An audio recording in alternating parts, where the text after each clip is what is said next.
আমি তোমাকেই বলে দেব কি যে বিরান পথের একলা পথিক, ভুল গল্পের গল্পকার তিনি। গানে ভুল দরজায় কড়া নাড়ার কথা বললেও তিনি পৌঁছেছেন ঠিক দরজায়।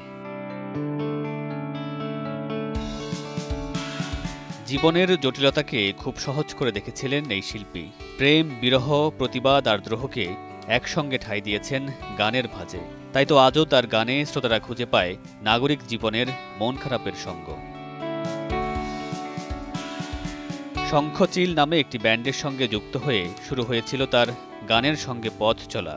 এরপর 1996 সালে পাপ্পা মজুমদার ও আরও কয়েকজনকে নিয়ে গঠন করেন দলছুট ব্যান্ড। এরপর থেকে সঞ্জীবের গান হয়ে ওঠে রুচিশীল তরুণদের মনের খোরাক। অসংখ্য কালজয়ী গানের স্রষ্টা সঞ্জীব চৌধুরী। বায়োস্কোপ, চাঁদ, গাড়ি চলে না চলে না, চোখটা এত পোড়ায় কেন তার গাওয়া অন্যতম কয়েকটি গান। এরপর কেবল গান গাওয়া নয়, এই শিল্পী যুক্ত ছিলেন রাজনৈতিক আন্দোলনেও।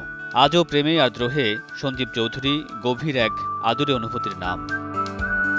অর্ধেক পাউডারে দ্বিগুণ উজ্জ্বলতা। নতুন রিন অ্যাডভান্সড অর্ধেক পাউডারে দ্বিগুণ উজ্জ্বলতা। মাত্র 43 বছর বেঁচে ছিলেন এই শিল্পী।